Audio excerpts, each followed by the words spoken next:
तू भी आवाज आ रही है बेटा? Good afternoon sir. हाँ, गुड। यस सर, आ रही है। तो कल हमने मैग्नेटिक डाइपोल मोमेंट कर लिया था और कैसे निकाला जाता है वो भी कर लिया था। आज हम करंट कैरिंग लूप लेंगे और उसकी वजह से मैग्नेटिक डाइपोल मोमेंट निकालेंगे। ठीक है, चलिए। तो जी जी। ये लूप ले लिया मैंने, ये रहा।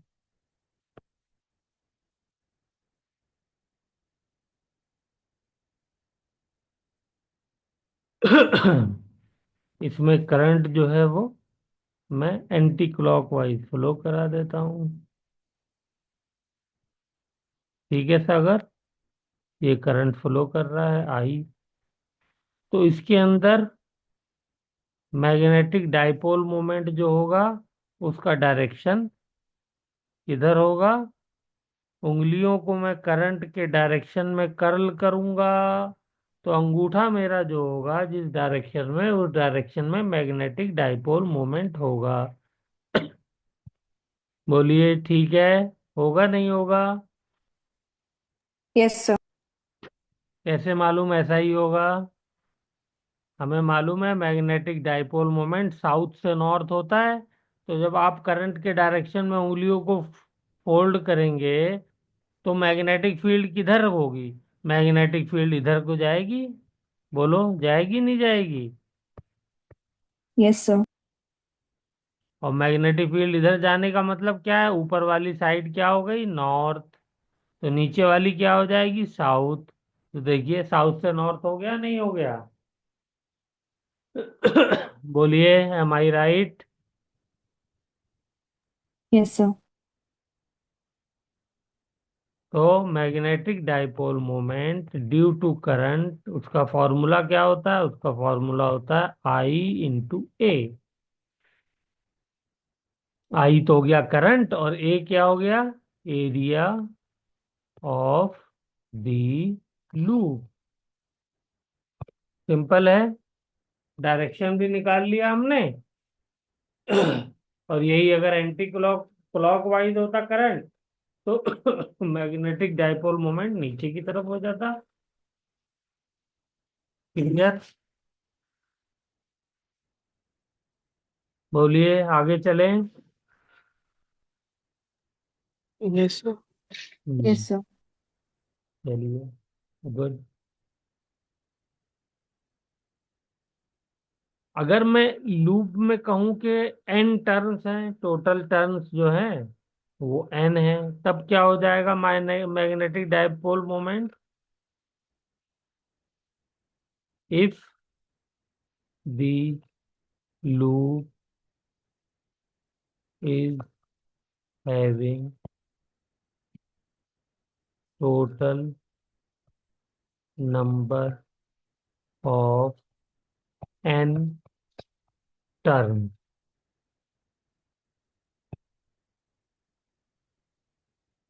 देन मैग्नेटिक डाइपोल मोमेंट बताइए क्या हो जाएगा? कुछ नहीं, बस आई ए ही रहेगा, लेकिन एन से मल्टीप्लाई कर देंगे।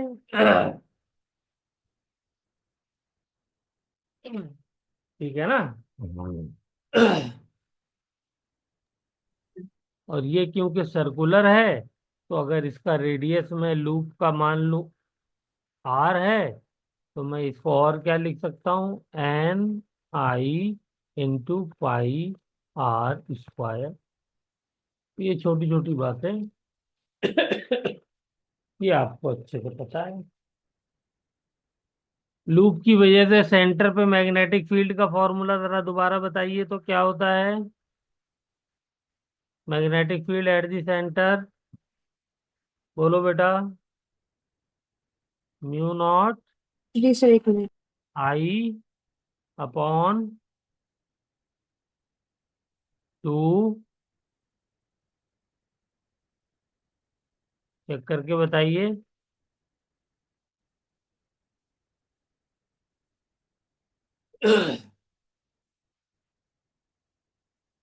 यही था,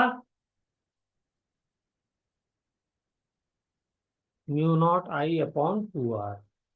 और इनफाइनाइटली लॉन्ग वायर की वजह से क्या था, mu naught I upon 2 pi R. वहां पे आर क्या है, डिस्टेंस जहां पे आप मैग्नेटिक फील्ड निकाल रहे हो। यहाँ पे रेडियस है। अब ये सब फॉर्मूले याद हो जाने चाहिए।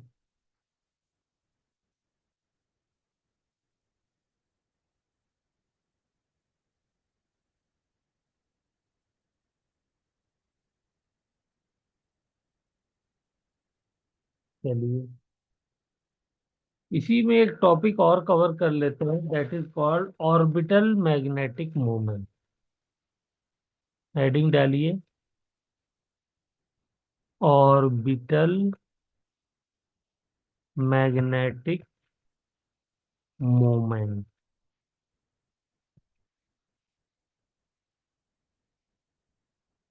Of electron. जब इलेक्ट्रॉन किसी ऑर्बिट में घूम रहा होता है, तो बताइए क्या होगा। करंट फ्लो करेगा नहीं करेगा? बोलो बेटा। ये मेरा इलेक्ट्रॉन है, ये इसमें v वेलोसिटी से घूम रहा है, बीच में न्यूक्लियस है। तो इसकी वजह से बताइए मैग्नेटिक मोमेंट बनेगा नहीं बनेगा? तो भी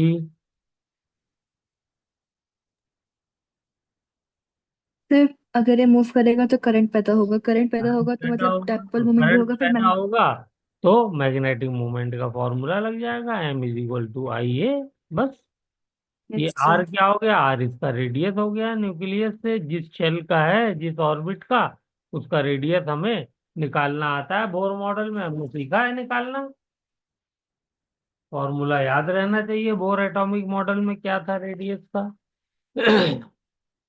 अगर आपको ये बात समझने में दिक्कत हो रही है तो देखो, मैं इसको जो है वो ऐसे लिख देता हूँ। I = हमको मालूम है Q/T होता है।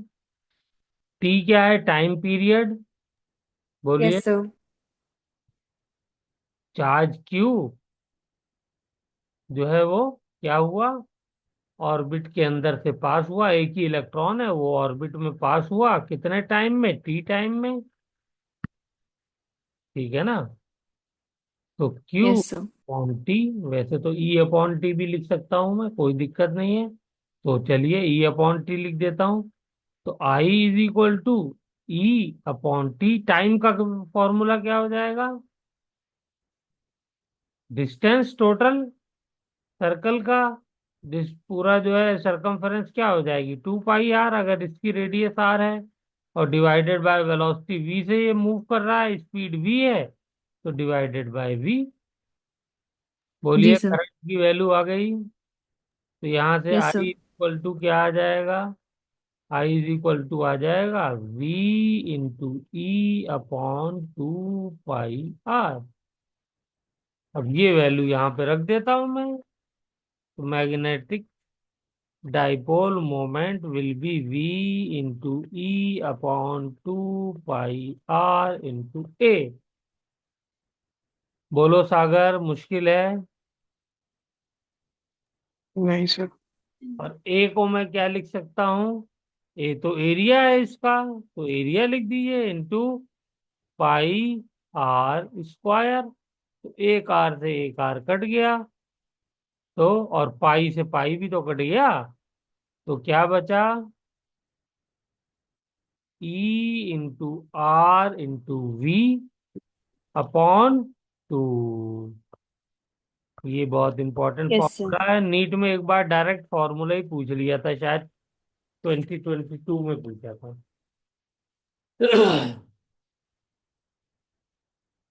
तो orbital magnetic moment of electron का फॉर्मूला आपने निकाल लिया। क्लियर? चले। Yes sir. हम्म, सब ऐसी आसान आसान चीजें हैं, बहुत ज्यादा दिमाग लगाने वाली नहीं है। एक टर्म होती है, इसको बोलते हैं गायरो मैग्नेटिक रेशो। ये क्या होती है? It is nothing but magnetic dipole moment divided by angular moment. Angular moment जानते हैं, एल से रिप्रेजेंट करते हैं। जी सर। बोलिए। ठीक है। यहाँ पे एम की वैल्यू क्या है वो तो अभी निकाली है मैंने, E r v/2। और एंगुलर मोमेंटम का क्या फॉर्मूला होता है? MVR। mv/, वेरी गुड, छा गए। बस दोनों को वैल्यू को रख करके मुझे जरा बताइए तो क्या आएगा फॉर्मूले में, जल्दी से। जी रेशो क्या हो जाएगा? E r v/2 into mv/। तो ये भी तो आर कैपिटल ही आर लिखना चाहिए, तो इसको कैपिटल आर लिखते हैं क्योंकि ये आर जो है वो क्या है, रेडियस ही तो है। तो यहाँ पे क्या क्या कट गया जरा काट दीजिए तो देखिए, आर भी कट गया, वी भी कट गया। तो फाइनली फॉर्मूला क्या बचा? E/2m। ये भी डायरेक्ट फॉर्मूला पूछा जा चुका है।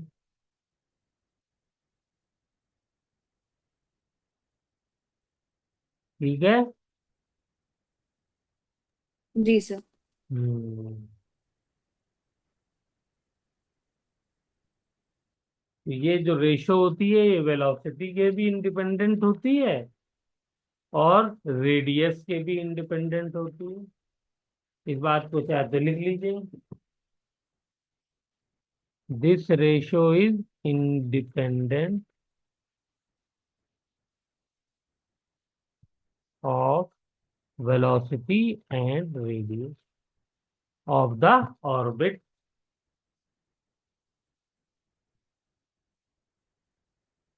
चलिए, वेरी गुड। अब थोड़ा सा फिर पुरानी बातें याद करते हैं।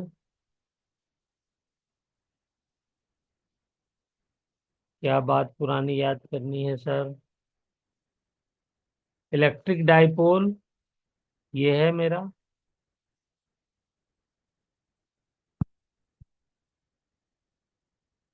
इनके बीच का ये डिस्टेंस हो गया 12।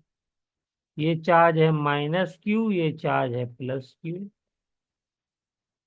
Okay sir.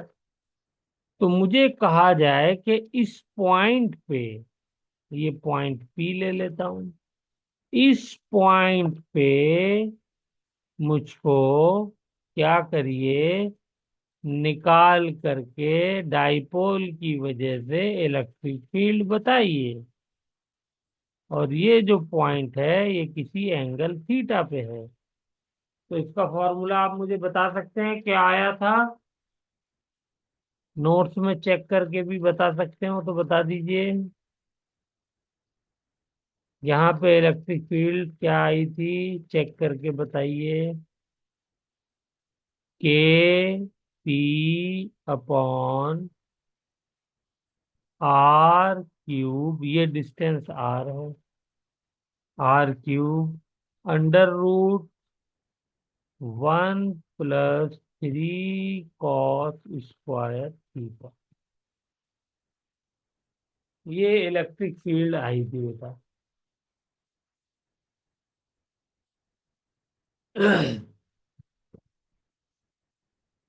Electric field at P।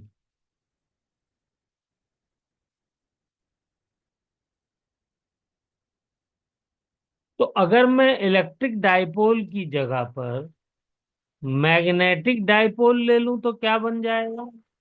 बोलो बेटा। क्योंकि हमें मालूम है इसके अंदर तो बहुत ज्यादा सिमिलैरिटी होती है। तो ये मैंने मैग्नेटिक डाइपोल ले लिया, -m + m। Okay sir. फिर उसके बाद ये एंगल थीटा पे ही कोई पॉइंट मैंने पी ले लिया।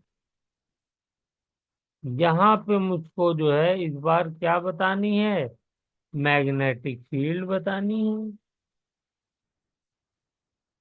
तो इसका फॉर्मूला क्या बन जाएगा, magnetic field eight point P. बोलो बेटा, इसी को देख के बता दिए। के क्या होता है, व्हाट इज के? के हमको मालूम है 1/4 पाई एप्सिलॉन नॉट होता है। तो यहाँ पर यस। जो कांस्टेंट होता है वो क्या होता है, म्यू 0/4 पाई होता है। तो के की जगह आ जाएगा म्यू 0/4 पाई। तो भी समझ में आ रहा है। Yes sir. देखो बिल्कुल एकदम एक याद है तो दूसरा ऑटोमेटिक लिख सकते हैं। पी की जगह क्या आएगा सागर बताओ, इलेक्ट्रिक डाइपोल मोमेंट की जगह क्या आ जाएगा, मैग्नेटिक डाइपोल मोमेंट आ जाएगा, कैपिटल एम। डिवाइडेड बाय ये वाला डिस्टेंस आर है तो डिवाइडेड बाय r³ हो जाएगा। बोलो, मैंने कोई नई चीज बताई? No sir. और बाकी अंदर तो वही रहेगा, उसमें तो कोई चेंज होना नहीं है, कॉस स्क्वायर थीटा। इसीलिए मैंने कहा था कि बेटा इलेक्ट्रिक डाइपोल वगैरह का आप लोग एक बार रिवीजन कर लीजिएगा। हो गया, चलें आगे। जी सर। सागर, जी सर। ये इलेक्ट्रिक डाइपोल का याद है तो मैग्नेटिक का लिख सकते हो, मैग्नेटिक का याद है तो इलेक्ट्रिक का लिख सकते हो। ऐसे ही आप मुझे ये लिख करके बताइए, चलिए।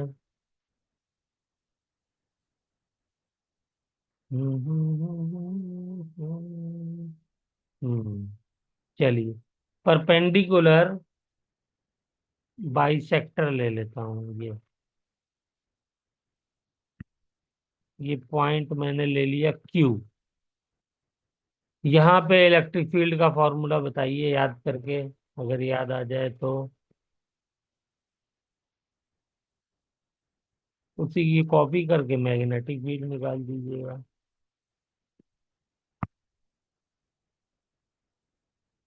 अगर ये भी डिस्टेंस आर कर दूं और ये पॉइंट क्यू ही कर दूं तो बताइए, इलेक्ट्रिक फील्ड का फॉर्मूला याद है? इलेक्ट्रिक फील्ड का फॉर्मूला था at point Q, K P upon by Q, square plus L square. K P upon r³। तो मैग्नेटिक फील्ड का फॉर्मूला क्या हो जाएगा, perpendicular bisector, magnetic field at Q is equal to क्या हो mu जाएगा, नॉट बाई। म्यू 0/4 पाई और m/r³। बस, कितना आसान है। एक याद हो जाए तो दूसरा ऑटोमेटिक आ जाता है। और ये मैग्नेटिक फील्ड एट क्यू को मैं बी परपेंडिकुलर भी लिख सकता हूँ, क्योंकि परपेंडिकुलर बाइसेक्टर पे है ना। तो इसको मैं ई परपेंडिकुलर लिख देता हूँ। मेरे ख्याल से समझ में आ गया होगा ये आपको, कोई दिक्कत? No sir. चलिए, गुड।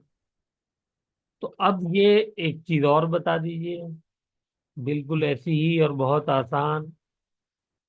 अगर मैंने इलेक्ट्रिक फील्ड के अंदर डाइपोल को रखा तो बताइए क्या होगा।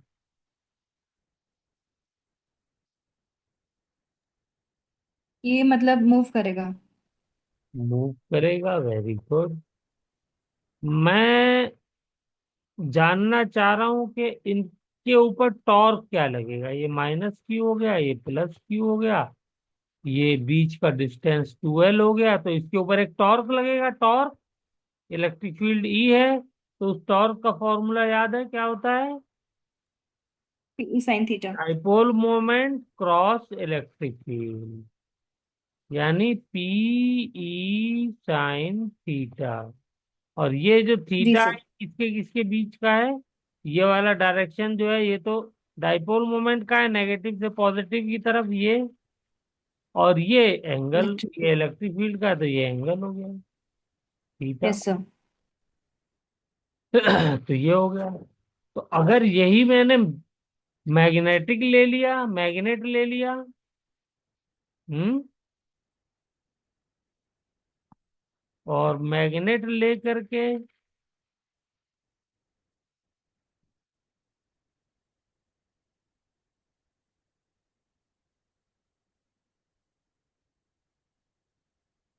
मैग्नेट ले करके मैंने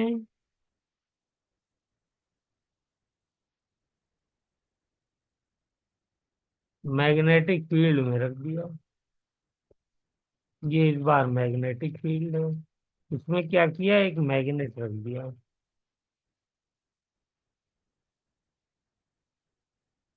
-M+M, ये क्या है, पोल स्ट्रेंथ। -M को साउथ कहते हैं सागर, और +M को नॉर्थ कहते हैं। ठीक है ना शुभी? ये भी एंगल थीटा बना रहा है, तो इसके ऊपर टॉर्क बताइए कितना जी सर। लगेगा?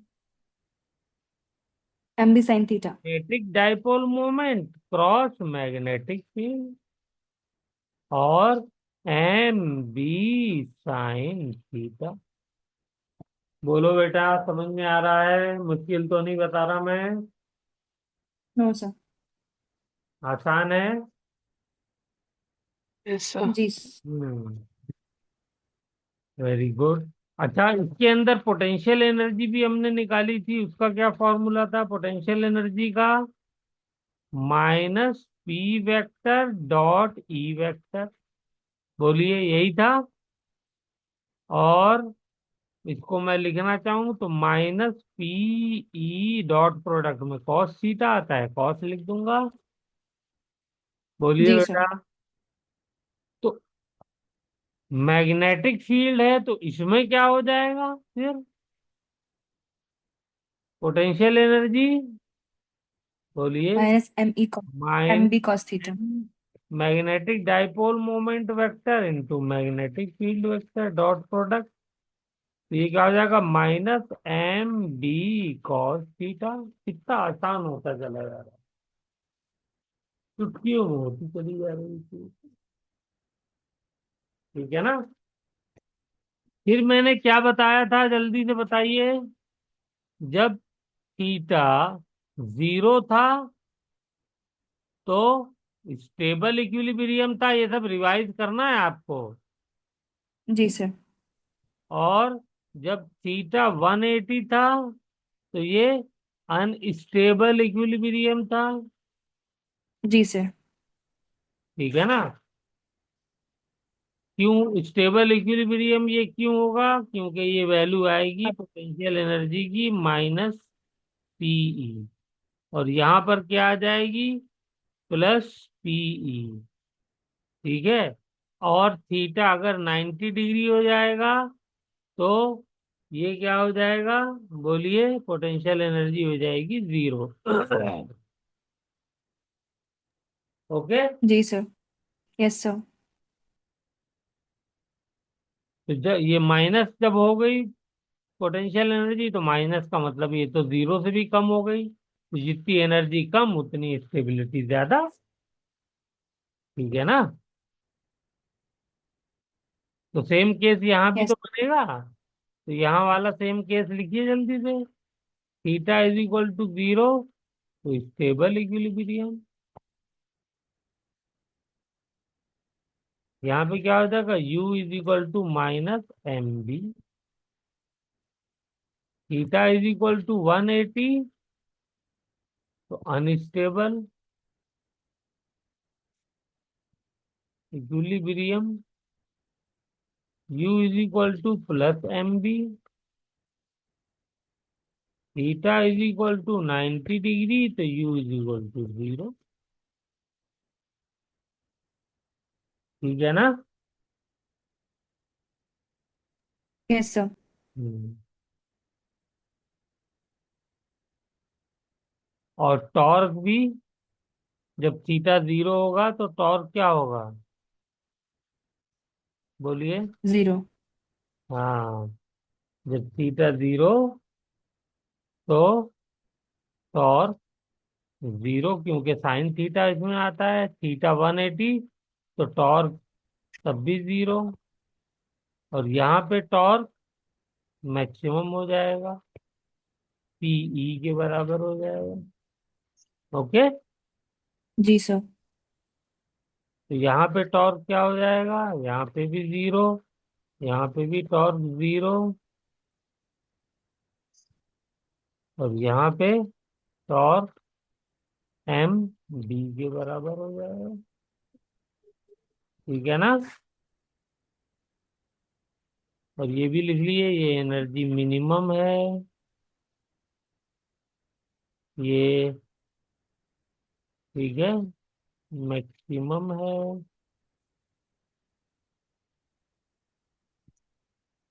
इसका एग्जाम्पल बताया था रिंग वाला, याद है ना? स्टेबल अनस्टेबल इक्विलिब्रियम वाला।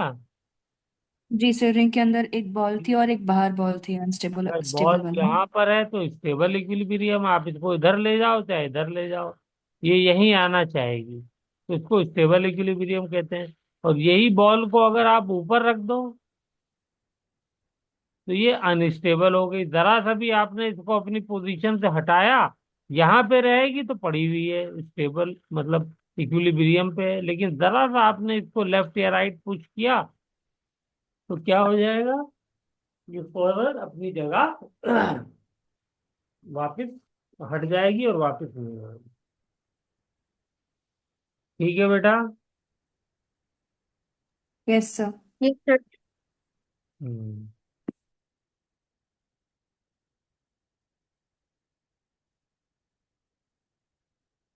चलिए, वेरी गुड। अच्छा, अगर मुझसे कहे कि मैंने जो है वो मैग्नेटिक डाइपोल को या इलेक्ट्रिक डाइपोल को इस एंगल से इस एंगल तक घुमाया तो इसमें कितना वर्क डन करना पड़ा, तो कैसे निकालेंगे work done? Potential energy final minus potential energy initial, यही तो होता है वर्क डन का formula. Yes sir. Yes sir. तो इनिशियल जो एंगल होगा, मान लीजिए 0 डिग्री पे था, तो क्या हो जाएगा? Minus of minus M B cos zero, यही होगा ना जब जीरो पे होगा तो। जी सर। और फाइनल, मान लो मैं 90 पे ले गया, मैंने उसको जो रोटेट कराया वो 0 डिग्री से लेकर के 90 डिग्री तक रोटेट कराया, तो उसमें मुझे कितना काम करना पड़ा? तो जब जीरो पे मैं ले जाऊंगा तो हो जाएगा माइनस एम बी कॉस 90। तो बोलिए क्या आंसर आ जाएगा? आंसर आ जाएगा प्लस एम बी। इतना वर्क करना पड़ेगा मुझको। बोलो, करना पड़ेगा नहीं करना पड़ेगा? जी सर। ये सब बेटा क्योंकि हम लोग कर चुके हैं तो इसलिए हमको बड़ा आसानी से ये सब चीजें समझ में आ रही हैं और फटाफट हम लोग कर ले रहे हैं। चलिए, वेरी गुड।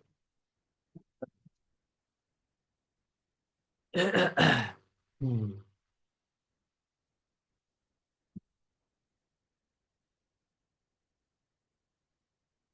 हम्म। पिछले साल यानी 2004 में एक क्वेश्चन आया था वाइब्रेशन मैग्नेटोमीटर का, उसको देखते हैं क्या था वो। वाइब्रेशन मैग्नेटोमीटर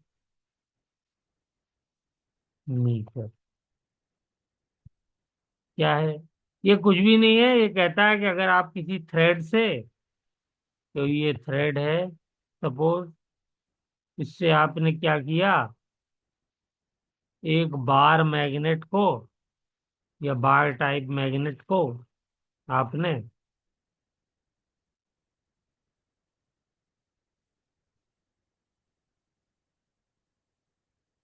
टांग दिया। तो क्या होगा, ये जो अर्थ की मैग्नेटिक फील्ड है, सपोज अर्थ की ये मैग्नेटिक फील्ड है, ये क्या करेगा, अपने आप को उस मैग्नेटिक फील्ड के साथ अलाइन कर लेगा नहीं कर लेगा। जी सर। आप जब कोई भी वो जो डायरेक्शन देखने वाला जो हमारा मैग्नेट होता है, कंपास, उस वो भी तो मैग्नेट का ही बना होता है। उसको जब आप कहीं पे रखते हैं, उसको घुमाइए, तो वो हमेशा अपने आप को जो है एक पर्टिकुलर डायरेक्शन में ओरिएंट कर लेता है। तो वो क्यों करता है, क्योंकि अर्थ की मैग्नेटिक फील्ड से वो इन्फ्लुएंस होकर करता है। Yes sir. ठीक है ना। तो अब क्वेश्चन ये था कि मान लीजिए इसको मैंने क्या किया, हल्का सा ऐसे ट्विस्ट कर दिया, हल्का सा मैंने इसको ट्विस्ट कर दिया। तो अब क्या हो जाएगा ये, जैसे ही मैं हल्का सा इसको ट्विस्ट करके छोड़ूंगा, तो ये क्या हो जाएगा, ये खट से वापस अपनी जगह पर आने की कोशिश करेगा, ये वापस चलेगा, लेकिन अपने इनर्शिया की वजह से थोड़ा सा आगे बढ़ जाएगा। आगे बढ़ गया तो फिर वापस जाएगा, और फिर अपने इनर्शिया की वजह से फिर आगे बढ़ जाएगा, और इस तरीके से ये वाइब्रेट करने लगेगा। मेरी बात समझ में आई। Yes sir. इसलिए इसका नाम क्या रख दिया है, वाइब्रेशन मैग्नेटोमीटर। ठीक है। Yes sir. तो इसका जो है वो पूछा था टाइम पीरियड, तो इसका टाइम पीरियड का फॉर्मूला होता है 2 पाई √I/m/b।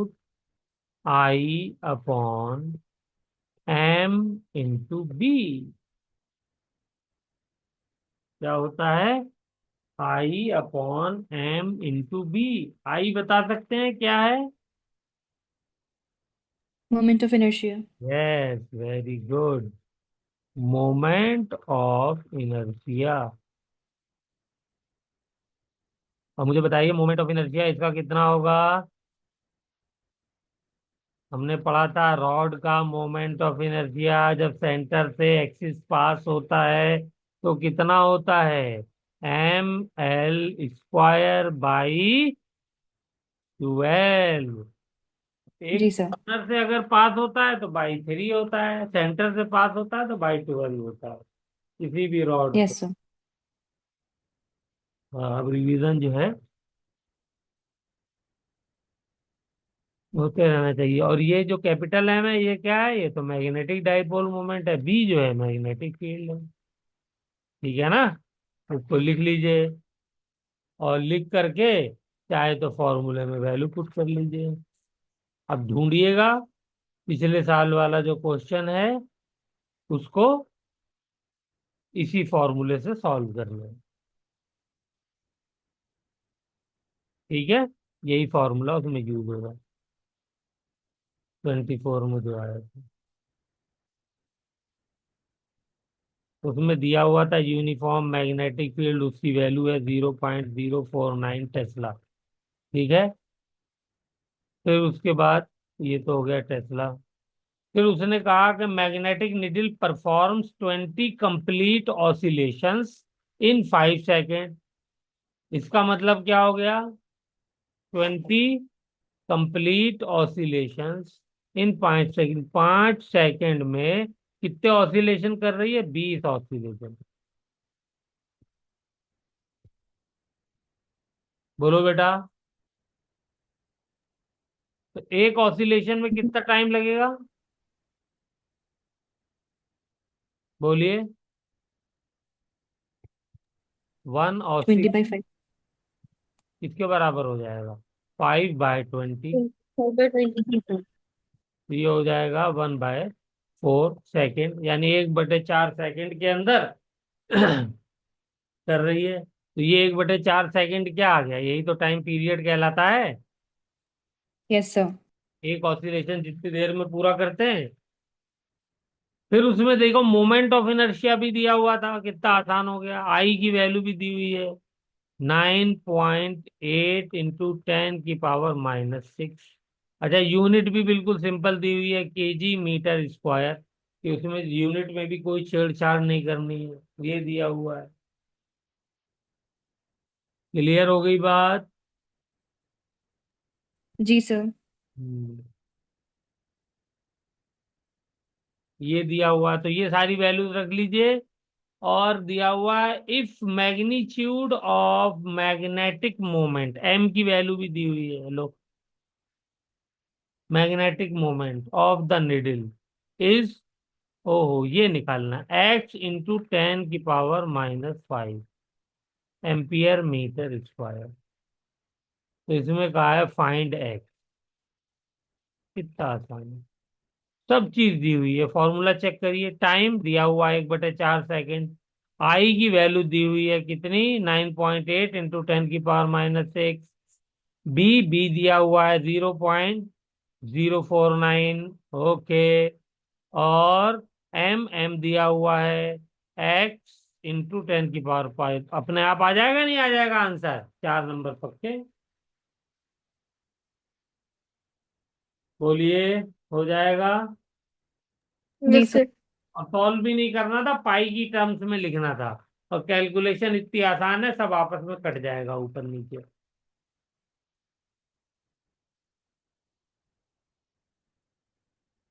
ठीक है। अरे वाह।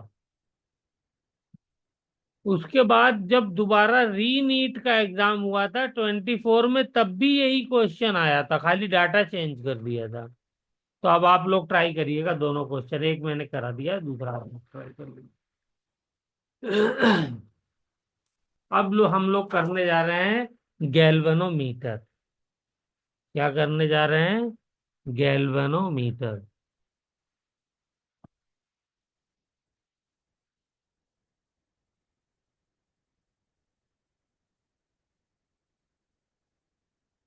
तो गैल्वेनोमीटर की मैं सबसे पहले आप लोगों को शक्ल दिखाता हूँ।